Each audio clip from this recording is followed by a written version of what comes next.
Good morning, ladies. This is Winnie Chitaka, empowering Ugandan women for the Uganda Youth Collective. Good morning. This is Friday. Can you believe it? We have made it to the end of the week, and it's Friday, 27 October 2017. Let me start by saying a massive thank you to every single one of you that has joined our group, that has taken part, that has shared their story, that has encouraged, that has built somebody. Thank you. And as I always say, I believe together we can, Ugandans can. And now I believe that Ugandan women can. Today, I have come to, since the group was set up almost 2 weeks now, I am beginning to understand and get an insight into the lives of my brothers and sisters, in particular sisters, both those in Uganda and those who have had to migrate to the diaspora to work in different areas. And the kind of insight I am receiving is understanding why. Because many times, like myself, like many other individuals that may watch some of the videos that we see on social media, videos like women or men being mistreated in some of these countries that they have migrated to or gone to seek for work. And many of us will ask questions to these ladies or to the men, and ask questions like, well, if you know where you're going, they are mistreating people, why do you still keep going? And many of us will ask that question and give a solution as, okay, from now on, nobody go to that country. I, like many people, used to think exactly that. But as I understand and as I listen to the story from the ladies themselves, I am beginning to understand a completely different picture of why. And in understanding that, and in beginning to understand that, I also now understand why the many people that, as a result of seeing or maybe listening to some of the videos or some of the things they have seen, or when we see on the news or when we read in the papers some of the plight of our brothers and sisters and have wanted to genuinely help, I also understand why they have not been effective. Because I, like them, we think we understand when we see it or hear on social media. But actually, when you take the time to hear and ask the right questions, you will understand. I give this example many times. If you go to a doctor, if you go to a physician, if you want to receive the right prescription for any kind of sickness or symptoms or disease that you might be having, if you fail to explain and tell that doctor all the symptoms and leave nothing out, so that the doctor fully understands and makes the correct diagnosis, then it puts that doctor in the right position to be able to prescribe you the right medication. But what I am learning and what I have found is the reason why some of, whether it's NGOs, whether it's those from the West, whether it's Ugandans or Africans who have tried to help our brothers and sisters both in the diaspora and actually back home, the reason why we are not effective because we don't fully understand. We have failed to fully diagnose the problem. And as I continue to listen and to understand, I will share with you as the weeks progress what my understanding is and what I believe the solution can be. But today, I want to share and encourage. I understand for many of you for some people, Friday is the weekend. Today is your day off for some people.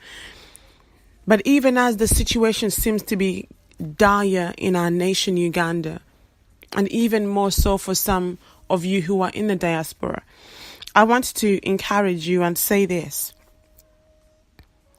that whatsoever is impossible with man, that whatsoever is impossible with your government, whatsoever is impossible with your boss or your employer, whatsoever you see as impossible, as a matter of fact, when you look around, when you hear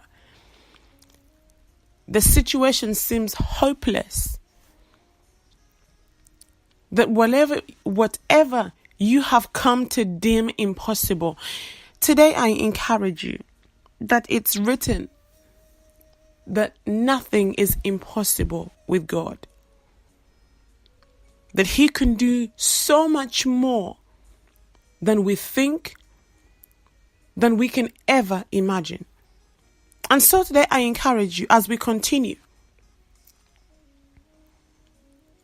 because sometimes as a people, it's much easier for us to put our trust in another human being, to look unto somebody to solve the problem.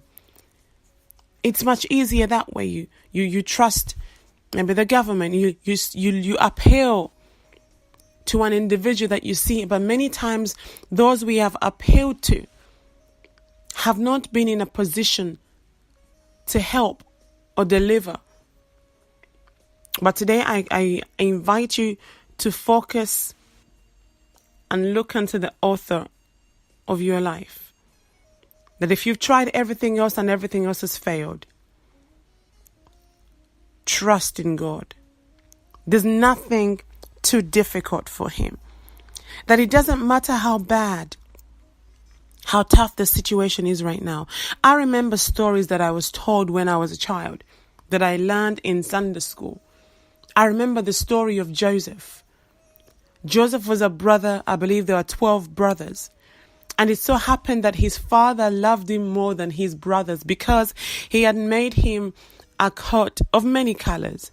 And his brothers were jealous. Long story short, it ended up that his brothers sold him into slavery. And when they sold him into slavery, because he was a good worker and one that was respected by his boss, that one day the wife of the boss tried to cause him to sexually assault her, but he refused and he ran. And she in turn accused him of doing such still. So he ended up in prison for nothing he had done wrong.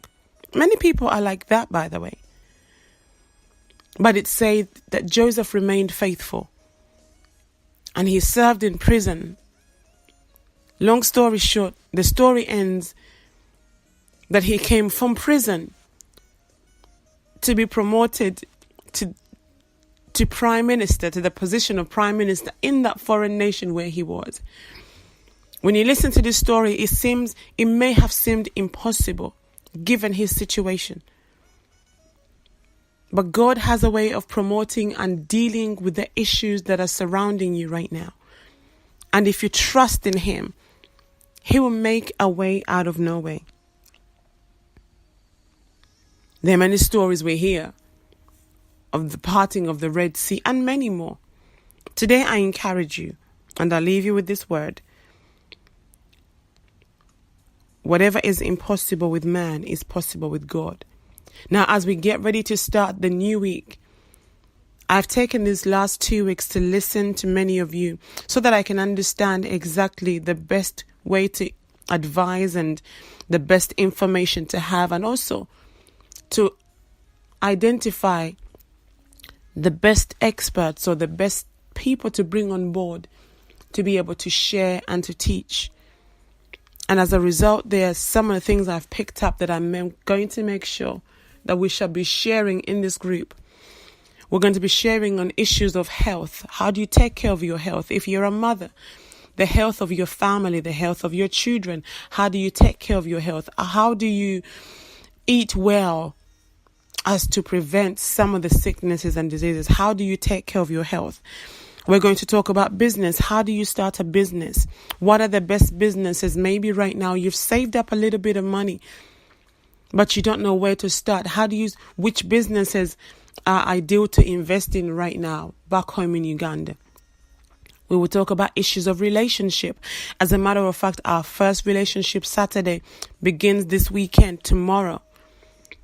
We will talk about issues of aiming higher, issues of how do I get from the point where I am right now to go or apply or raise my ambition for something greater. So many issues we will talk about. So as we continue, I encourage you that your trust and your hope, you don't put in me. Don't trust in anyone. Don't put your hope in anyone. Or put your hope in God, because nothing is impossible with Him. Again, I remind you, as I complete this audio, those of you that have just joined the group, welcome. And when you get here, please introduce yourself. Let us know what your names are. Let us know where you are in the world and what it is that you do. I look forward to coming back into the group. If you're listening to me and you're thinking, what group are they speaking about? I will leave a link in the audio. I will leave a link below so that if you're a Ugandan woman and you want to join this group, go ahead and follow the link and join us. We will look forward to welcoming you. Thank you so much for listening this Friday, and I wish you a very good day. This is Winnie Chitaka, empowering Ugandan women for the Uganda Youth Collective.